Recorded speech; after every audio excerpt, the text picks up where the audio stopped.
नमस्कार प्रिय साथियों, मैं रुपेश साहू आप सभी का स्वागत करता हूं आपके अपने परिवार स्मार्ट पीएससी एकेडमी पर। आशा करते हैं आप सभी स्वस्थ और मस्त होंगे और अपनी तैयारी में सजग रूप से बने होंगे। तो आज हम फिजिक्स में भौतिक विज्ञान के अंतर्गत पढ़ने हैं विद्युत और चालकता और साथ में उष्मा। ये विद्युत आखिर होती क्या है जिससे ये इलेक्ट्रॉनिक सब चीज चल रहे हैं, वही तो विद्युत है जी। हम घरों में बिजली, पंखा, एसी, कूलर ये सब का उपयोग करते हैं, तो कौन सी विद्युत है? अब देखिए उसमें धारा का प्रवाह किस प्रकार से होता है, तो धारा भी दो प्रकार की होती है। तो कौन सा धारा का उपयोग घरों में होता है और कौन सा धारा का उपयोग बहुत बड़े मशीनों के लिए किया जाता है और क्यों किया जाता है, तो उसके बारे में हमें विद्युत में देखने को मिलेगा। ठीक है, अब चालकता की बात करते हैं। चालकता, अब देखिए विद्युत प्रवाह होने के लिए ऐसे किसी भी बिना माध्यम के साथ होता है क्या? नहीं होता है जी। ठीक है, तो विद्युत प्रवाह होने के लिए हमें एक चाहिए जिसको क्या बोलते हैं? चालकता। मतलब विद्युत की चालकता किसमें ज्यादा होगी, किसमें कम होगी? तो क्या लकड़ी में विद्युत प्रवाहित हो जाएगी? ऐसा नहीं होता है। विद्युत का प्रवाह करने के लिए हम किसका उपयोग करते हैं? तांबा, एल्यूमिनियम का। आर्क खींच सकते हैं, उसके अंदर क्या रहता है? एल्यूमिनियम रहता है। सबसे ज्यादा विद्युत प्रवाह होती है, तो उसको क्या बोलते हैं? विद्युत का सुचालक। उसी प्रकार से देखिए उष्मा। उष्मा क्या है? क्या ये उत्पन्न होती है? तो उष्मा को विज्ञान की भाषा में क्या कहा जाता है? उष्मा ना तो उत्पन्न होती है, ना ही समाप्त होती है, यह एक स्थान से दूसरे स्थान स्थानांतरित होती है। कारण क्या क्या है? तापांतर। मतलब ताप अगर देंगे तो इधर का उष्मा उधर चला जाएगा, उधर ताप देंगे तो उधर का उष्मा और कहीं चला जाएगा। तो उष्मा का प्रभाव किस साइड होता है? उष्मा का प्रवाह कम से ज्यादा की ओर होता है कि ज्यादा से कम की ओर? तो देखने को मिलेगा जैसे कि ढलान जिस ओर रहता है पानी का बहाव उस ओर रहता है, उसी प्रकार से जहां मात्रा अधिक, मतलब जहां उष्मा अधिक है वह उसका प्रवाह नीचे की ओर होगा। मतलब क्या कहना चाहते हैं कि जिसका प्रवाह अधिक है, मतलब उष्मा है, प्रवाह अधिक है, किधर? कम की ओर। अधिक से कम की ओर होगा। तो चलिए इसी को डिटेल के साथ देखते हैं। सबसे पहले देखते हैं विद्युत धारा। क्या देखते हैं? सबसे पहले देखते हैं विद्युत धारा। विद्युत धारा, ये विद्युत धारा आखिर होती क्या है? तो देखिए घर में हम इसका उपयोग करते हैं, विद्युत का घरों में उपयोग होता है। आम शब्दों में ऐसा समझेंगे जी। ठीक है, बहुत प्रकार के विद्युत होते हैं, किस प्रकार से होता है उसको भी देखने को मिलेगा। तो यहाँ पर देखिए हम किसकी बात करें? विद्युत, जिसका हम दैनिक जीवन में उपयोग करते हैं। ठीक है, तो क्या कह देंगे? क्या? प्रवाह। विद्युत, विद्युत प्रवाह, प्रवाह की दर को विद्युत धारा कहते हैं। तो विद्युत धारा कहते हैं जी। ठीक है, ये हो गया साधारण परिभाषा और यही है विशिष्ट परिभाषा। ठीक है, तो इसके लिए अलग से कोई एक्स्ट्रा परिभाषा करने की जरूरत नहीं। विद्युत धारा क्या है? विद्युत धारा है विद्युत प्रवाह की दर। मतलब अगर हमें विद्युत इधर से उधर प्रवाह करना है, ये किसमें होता है? जैसे कि बोला ना एल्यूमिनियम में, यहां से लेकर यहां तक हमें विद्युत का प्रवाह करना है, तो माध्यम है कौन से स्पीड से जा रहा है? जल्दी गया, या यहां से यहां तक ले जाना, क्या पता गया ही नहीं, गया ही नहीं। तो किसके अंतर्गत आ जाएगा? चालकता। कौन विद्युत का कुचालक है, कौन सुचालक है? क्या कोई स्पीड से जाता है? कोई या जाता भी नहीं है, उसमें देखने को मिलेगा। तो विद्युत धारा क्या है? विद्युत धारा क्या होती है?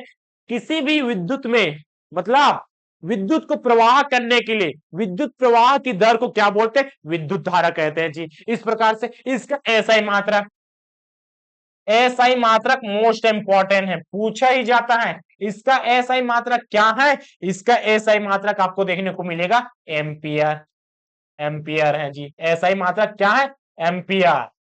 जैसे कि हमने मापन पद्धति में देखा है, फिजिक्स में सबसे पहला क्लास इसी को देखे थे कि सबसे एसआई मात्रक क्या होता है? लंबाई का, इस प्रकार से द्रव्यमान का। तो सभी चीज को हमने देख लिया है। तो विद्युत धारा के क्या? तो विद्युत धारा का उसमें हमने देखा था एम्पियर होता है जी इसका एसआई मात्रक। ठीक है, पहला चीज हमें यहाँ यहाँ होना चाहिए पहला। अब उसके बाद विद्युत प्रवाह का क्या? विद्युत धारा का कोई इसका प्रकार होता है? जी बिल्कुल, विद्युत धारा का दो प्रकार होता है। विद्युत धारा है, विद्युत धारा के दो प्रमुख प्रकार होते हैं जी, मतलब प्रवाह होता है, प्रवाह होता है उसका भी दो प्रकार है।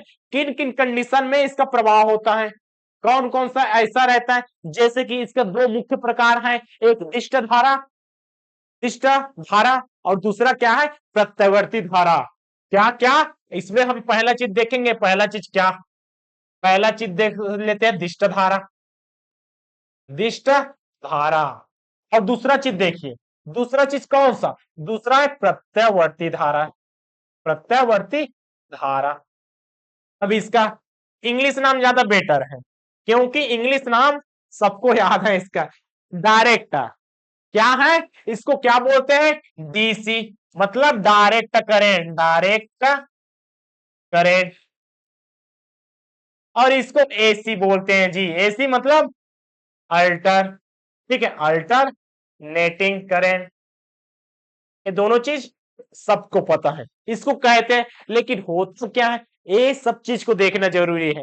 हमारे घरों में क्या दिष्ट धारा, डायरेक्ट करंट, या प्रत्यावर्ती धारा, अल्टरनेटिंग करंट, कौन सी धारा प्रभावित होती है, ये जानना जरूरी है, क्योंकि घर में रहते हैं जी, इसका हम उपयोग करते हैं दैनिक जीवन में। तो देखिए, दिष्ट धारा क्या होती है, विद्युत धारा, जो विद्युत धारा है, विद्युत धारा की प्रवाह, प्रवाह की दिशा, क्या है, दिशा से संबंधित है, दिशा हमेशा, हमेशा एक ही रहेगी, हमेशा एक ही दिशा रहेगी, एक ही दिशा रहेगी जी, एक ही दिशा रहेगी ऐसा।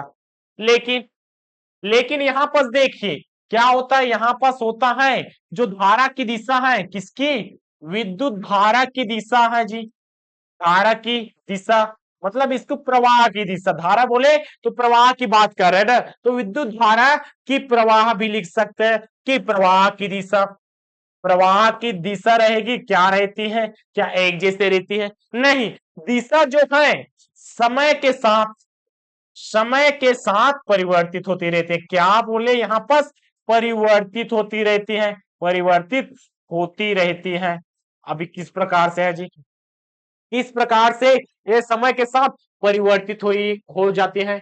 तो विद्युत धारा तो हमने देख लिया, इसके प्रकार देख लिया, इसका एग्जाम्पल किस प्रकार से होगा सर, तो यहाँ पर देखिए एग्जाम्पल के रूप में यहाँ पर आपको देखने को मिलेगा किस प्रकार से, जो धारा है यहां से लेकर यहां तक, यहां से लेकर यहां तक एक क्या है, विद्युत धारा की प्रवाह की दिशा, ए से लेकर हमने बी तक लिया। लेकिन यहां पर आप देखने को मिलेगा ए से लेकर बी तक जो धारा की दिशा रहेगी वो समान नहीं रहती, मतलब धारा ऊपर से नीचे इस प्रकार से धारा रहती है, ये धारा है, ये क्या है, ये धारा है, प्रवाह है, इस प्रकार से देखिए दोनों चीज को देख लिया।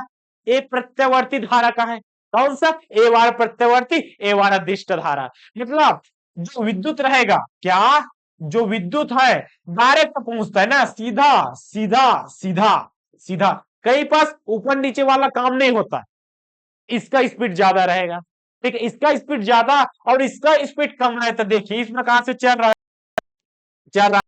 तो घरों में किसका उपयोग होता होगा, एसी, अल्टरनेट करें, या डीसी, डायरेक्ट करें, दिष्ट धारा या प्रत्यावर्ती धारा। देखिए अब हम एग्जांपल के रूप में आते हैं, हम उपयोग कर रहे हैं बिजली का, विद्युत का, हमें करंट लगता है, ठीक है, हमें करंट लगता है और डायरेक्ट झटका मार के हम बाहर हो जाते हैं, ठीक है, ये हो गया विद्युत की बात। कहां पर विद्युत की बात कर रहे हैं, अभी घर की बात कर रहे हैं, ठीक है, लेकिन बड़े कारखाने में जाइए, छुएंगे पल भर में आप नष्ट हो जाएंगे, तो वहां पर क्या है, वहां पर क्या है, वहां पर अंतर मिलता है, कहां पर, देखिए हम घर में है, घर में हमने हल्का सा छुआ, ठीक है, हमने करंट तो छुआ, हमें धक्का मिला, हमने बाहर कर लिया, हमें कुछ समय मिला, तो समय कहां पास, जैसे कि धारा है, हमें ऊपर से नीचे जाने में, जैसे यहां से यहां तक जाने में कुछ समय अंतराल मिलता है, इतना स्पीड में है, मिनी सेकंड में है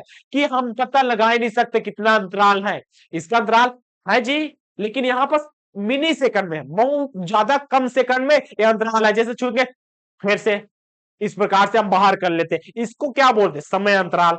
तो समय अंतराल होता है इसमें प्रत्यवर्ती धारा में, घरों में उपयोग, घरों में उपयोग होता है जी इसका। क्यों?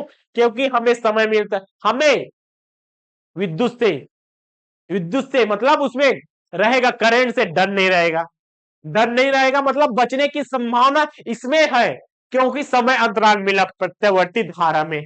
लेकिन दिष्ट धारा में हमें समय मिलेगा क्या? बिल्कुल नहीं मिलता, हमें चंद सेकंड भी नहीं मिलता, क्योंकि एक सेकंड के लिए भी अपने मार्ग से हटता नहीं जी, सीधा आता है। इसलिए इसका उपयोग कहां पर किया जाता है? इसका उपयोग बड़े कारखानों में, बड़ी मशीनों में। कहां पर किया जाता है? बड़े कारखानों में, बड़े कारखानों में किया जाता है जी। इस प्रकार का उपयोग अधिक, क्या बोल सकते हैं, अधिक ऊर्जा के लिए, अधिक विद्युत के लिए, लगातार विद्युत के लिए इसका उपयोग होता है। लेकिन घर में हमें चाहिए, हमें सिर्फ एनर्जी के लिए विद्युत चाहिए जी। तो यहाँ पर बचने का साधन भी हो जाता है, क्योंकि हमें समय अंतराल मिलता है। अब ये तो हो गया विद्युत धारा का प्रवाह।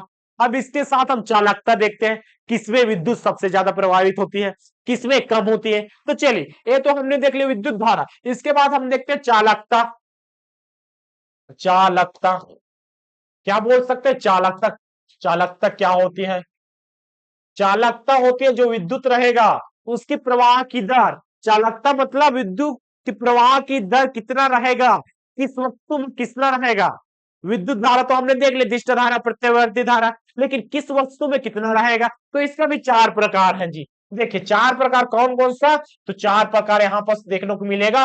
कुचालक, कुचालक पहला। दूसरा चीज देखिए, दूसरा सुचालक, सुचालक इसी को क्या बोल सकते हैं? सिर्फ चालक भी बोल सकते हैं, कुचालक या सुचालक। और तीसरा अर्धचालक, अर्धचालक। और चौथा चीज क्या देखने को मिलेगा? चौथा चीज है जी यहाँ पर अति चालक, अति चालक या अति चालकता, या चालकता भी बोल सकते हैं, चालक भी बोल सकते हैं। चालकता उसके गुण को बोलेंगे, चालकता उसके गुण को बोलेंगे। और यहाँ पर चालक का मतलब होता है कोई वस्तु, ये पदार्थ है चालकता। इस प्रकार से दी हमने चार भाग में इसको बांट लिया। अब इसका एग्जाम्पल, एग्जाम्पल के साथ साथ इस ये होता क्या है, जैसे कि यहाँ पर हम क्या ले सकते हैं, जैसे प्रवाह की दर इसमें है कि नहीं। इसमें देखिए विद्युत धारा, विद्युत धारा प्रवाह होगी कि नहीं? प्रवाह नहीं होती, प्रवाह नहीं होती। इसमें याद रखना है कुचालक में। और सुचालक का मतलब क्या है? सुचालक विद्युत धारा, विद्युत धारा का प्रवाह होगा कि नहीं? होगा जी, इसमें प्रवाह होता है, होता है। अर्धचालक देखिए दोनों के बीच की कड़ी, जैसे कि कुचालक के अंतर्गत एग्जाम्पल में क्या आ जाएगा जी, उदाहरण में आ जाएगा कांच, ठीक है, लकड़ी, ठीक है, लकड़ी आ गया। और कुछ आएगा? बिल्कुल आएगा, क्या आ जाएगा? कपास। ये सब क्या है? विद्युत के कुचालक है। इसी को, इसी गुण को क्या बोलते हैं? कुचालकता का गुण बोलते हैं। तो हमारा एग्जाम्पल भी क्लियर हो गया और उस गुण भी हो गया जी क्लियर। और इसमें देखिए सूचक के अंतर्गत क्या आ जाएगा?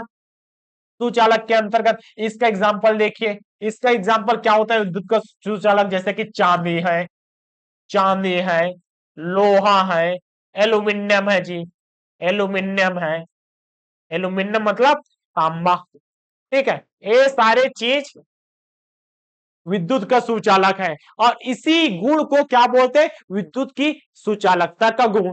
आगे देखिए अर्धचालक, ये भी एग्जाम्पल में आसान होगा कि नहीं? बिल्कुल आसान होगा। क्यों आसान नहीं होगा जी?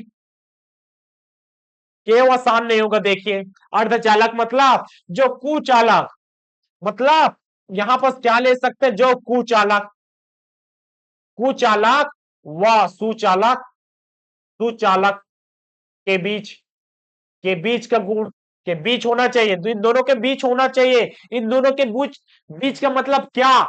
कुचालक तो नहीं है, कुचालक से अधिक होना चाहिए। कुचालक ऐसा है और एक साइड है जी सुचालक, दोनों चीज है। तो इन दोनों से बेटर कौन? कुचालक तो नहीं है लेकिन कुचालक से अधिक होगा, पहला चीज। दूसरा चीज सुचालक, सुचालक तो नहीं है लेकिन सुचालक से कम होगा। जैसे एग्जाम्पल के रूप में देखिए, उदाहरण के रूप में देखिए, कौन सा? सिलिकॉन। सिलिकॉन उपयोग करते हैं जी, ठीक है। और कौन सा? जर्मेनियम।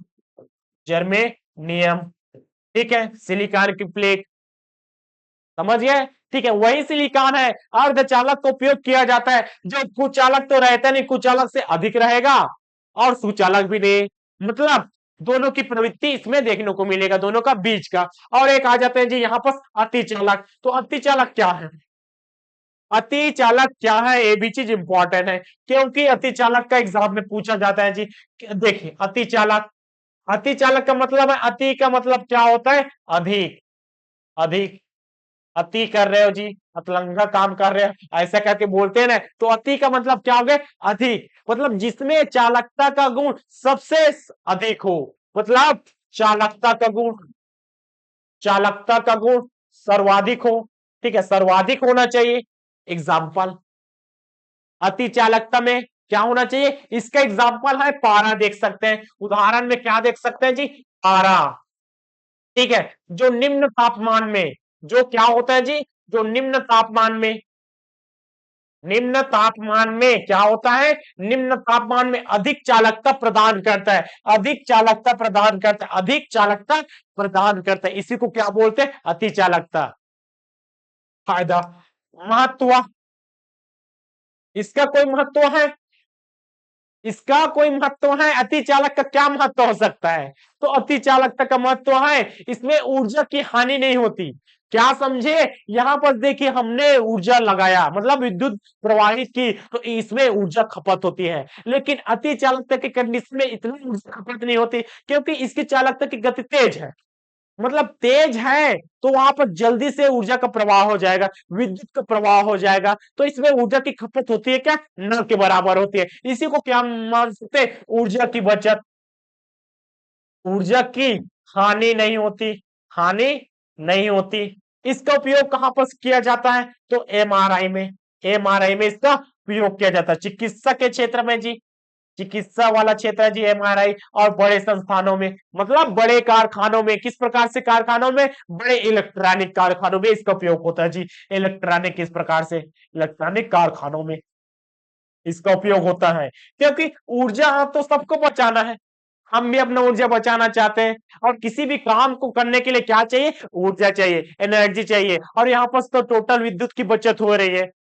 ऊर्जा की बचत हो रही, विद्युत की खपत हो रही है, ठीक है। समझिए, विद्युत अलग है, ऊर्जा अलग है, ऊर्जा न तो समाप्त होती है, इसी के बारे में आगे देखेंगे कि ऊर्जा आखिर है क्या। अभी हम सिर्फ विद्युत के देखते हैं, इसमें जैसे कि यहां से लेकर हमें यहां तक पहुंचाना है, अति चालक तक डाल दिए, स्पीड से गया, गया जी, जल्दी गया, तो हमारा एनर्जी बहुत कम वेस्ट हुआ, ऊर्जा की हानि बहुत कम हुई, इसी को क्या बोलते हैं? अति चालकता बोलते हैं। चलिए अब आ जाते हैं ऊर्जा, ये आखिर ऊर्जा होती क्या है? तो देखिए, ऊर्जा क्या होती है? ऊर्जा एक ऐसा, मतलब ऊर्जा क्या है जी? किसका रूप है? उष्मा का ही रूप है, बोल सकते हैं, ठीक है। हम इसमें क्या देख रहे हैं? इसके बाद सबसे पहले हमने देखा उष्मा ही देख रहे हैं, तो उष्मा क्या है? तो यहां पर देखिए, उष्मा क्या है? पहला चीज, उष्मा, उष्मा क्या है? तो उष्मा ऊर्जा का रूप है जी, ऊर्जा का एक रूप है, एक रूप है, हमने जाना, ऊर्जा का एक रूप है। इसका परिभाषा किस प्रकार से बोल सकते हैं? उष्मा का एक रूप है, जो क्या, जो कभी, मतलब जो कभी ना बोलकर क्या बोल सकते हैं? जो एक रूप से, एक रूप से दूसरे रूप में, दूसरे रूप में स्थानांतरित होती है, स्थानांतरित होती है, इसको क्या बोलते हैं जी? इसी को बोलते हैं उष्मा, ठीक है, उष्मा बोलते हैं। आगे कैसे होगा? कारण, किसके कारण से होगा?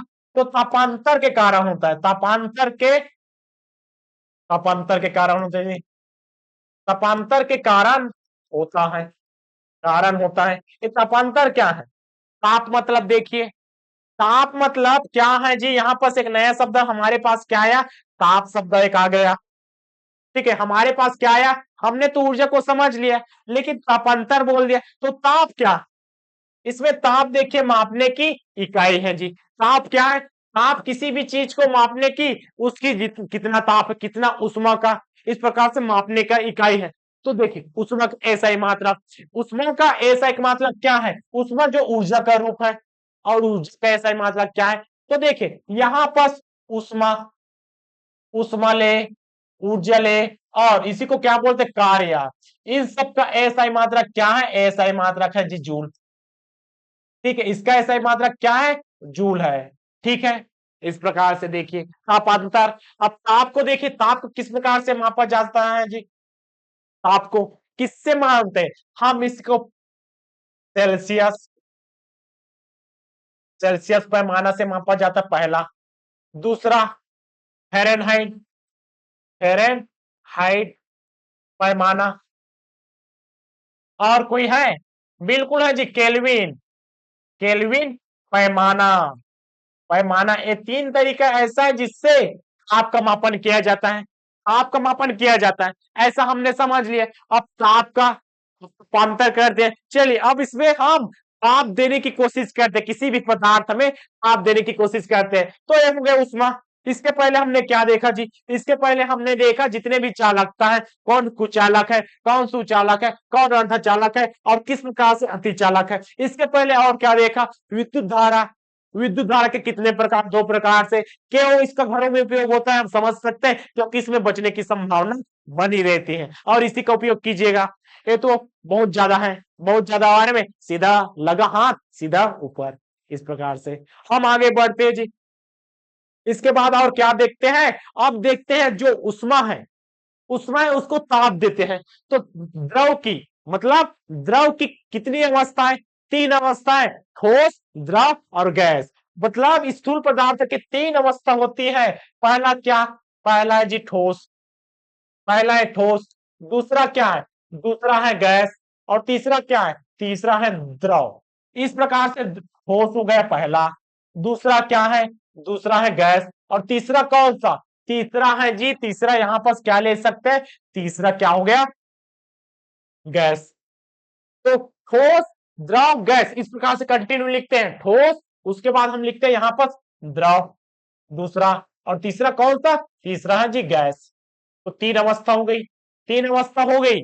तो पहली अवस्था ठोस है। ठोस में हमने ताप दिया। ठोस का एग्जांपल उदाहरण से करते ज्यादा बेटर रहेगा। तो ठोस का एग्जांपल जैसे कि बर्फ है, बर्फ है। इसमें द्रव में क्या हो जाएगा जी? जल या पानी। ठीक है, गैस में क्या हो जाएगा जी? गैस मतलब गैस। ठीक है, गैस। तो जब बर्फ से किसमें जाते हैं? बर्फ से हम जाते हैं किसमें चले जाते हैं जी? जल में जाएंगे। इसको क्या बोलेगा? मतलब बर्फ को अगर हम ताप देंगे, गर्म करेंगे, मतलब उष्मा प्रदान किए, ताप दिए, गर्म किए बर्फ को जी, आप में रख दे, फ्रिज में रखे तो बर्फ रहा, बाहर निकाल दीजिए, मतलब उष्मा का प्रवाह हो रहा है। तो उष्मा देखिए एक जगह से दूसरी जगह जा रही है, तो किसमें परिवर्तित हो गई? जल में। इसको क्या बोलते हैं? गलन, गलन। और इसकी प्रवृत्ति को क्या बोलते हैं? गलनांक। ऐसा कितने ताप में, कितने ताप में बर्फ, बर्फ ठोस अवस्था से द्रव में चली जाती है, वो होता है गलनांक। और डाटा आंकड़ा वाला है जी। इसी प्रकार से देखिए अब इसमें चला जाएगा, गैस में जाएगा, किसको क्या बोलेंगे? क्वथनांक, क्वथनांक। ठीक है, इसकी प्रवृत्ति को क्वथनांक बोलते हैं। जब जल को और गर्म किए, जल को और गर्म कर दिए, तो क्या बनेगा? गैस। बर्फ को फ्रिज से निकाले, बाहर निकाले, जब उसका वातावरण पड़ा, उसमें उस गर्मी पड़ रहा है, तो क्या बन गया जी? क्या बन गया? जल बन गया। और जल, जल जो है इसको गर्म किए तो क्या बन गया? गैस बन गया। आगे देखते हैं। ठीक है, अब क्या? अब क्या जो गैस है वो द्रव बनेगा? क्या जो गैस है वो द्रव बनेगा? और जो द्रव है वो गैस बनेगा? बनने का क्यों नहीं? जब इसका संघनन होगा। ठीक है, जब गैस का द्रव में संघनन होगा, मतलब आसमान में गया, संघनन होके वहां पर जो गैस रहता है उसके कणों आपस में मिल मिलकर जो गैस गैस के रूप में रहता है, जो जल गैस के रूप में रहता है, उसका संघनन होता है। और संघनन होने के बाद वह बर्फ की, सॉरी बर्फ नहीं होगा, विषाक्त के रूप में, बरसात के रूप में जमीन पे गिरता है, उसी को क्या बोलते हैं जी? उसी को बोलते हैं संघनन। संघनन बोलते हैं, ठीक है। अब पानी तो गिर गया, अब हिमालय की बात करते हैं जी। हिमालय में क्या बर्फ जम गया, पानी ही तो बर्फ जमता है ना, पानी बर्फ जम गया, हिम के रूप में है, तो इसको क्या बोलते हैं? हिमनीकरण। इसको क्या बोलते हैं? हिमनीकरण बोलते हैं। तो इस प्रकार से क्या बोल सकते हैं इसको? ताप, क्या उष्मा या ताप का प्रभाव, ठीक है, इसी को ताप का ही प्रभाव बोलते। चलिए, ताप का प्रभाव किसको बोलेंगे? इस प्रकार से ताप का प्रभाव देखने को मिलेगा। ठोस रहेगा द्रव में बनेगा, द्रव है गैस बनेगा, गैस है द्रव बनेगा, और द्रव है ठोस बनेगा। इसकी जो जो गुण रहता है उसको क्या कहा जाता है? तो देखिए, ठोस से अगर द्रव बना तो गलनांक, गलन, गला रहा है जी इस प्रकार से। और जो द्रव से गैस बना, क्वथनांक। और इसी प्रकार से प्रक्रिया उल्टा ले जाइए, गैस से द्रव बना संघनन की प्रक्रिया, और द्रव से गैस बना हिमानीकरण की प्रक्रिया। इस प्रकार से हमारा आज का टॉपिक यहीं तक रखते हैं। डाटा वाला, जैसे कि बर्फ का गलनांक क्या रहेगा, द्रव का क्वथनांक क्या रहेगा, इस प्रकार से डाटे आंकड़े अंतिम क्लास में आपको देखने को मिलेगा। उसमें एक साथ सभी का डाटा देखेंगे, उसके बाद इसी का एमसीक्यू करेंगे जी। तब तक के लिए मिलते हैं कल की क्लास में, तब तक के लिए धन्यवाद। जय भारत, जय छत्तीसगढ़।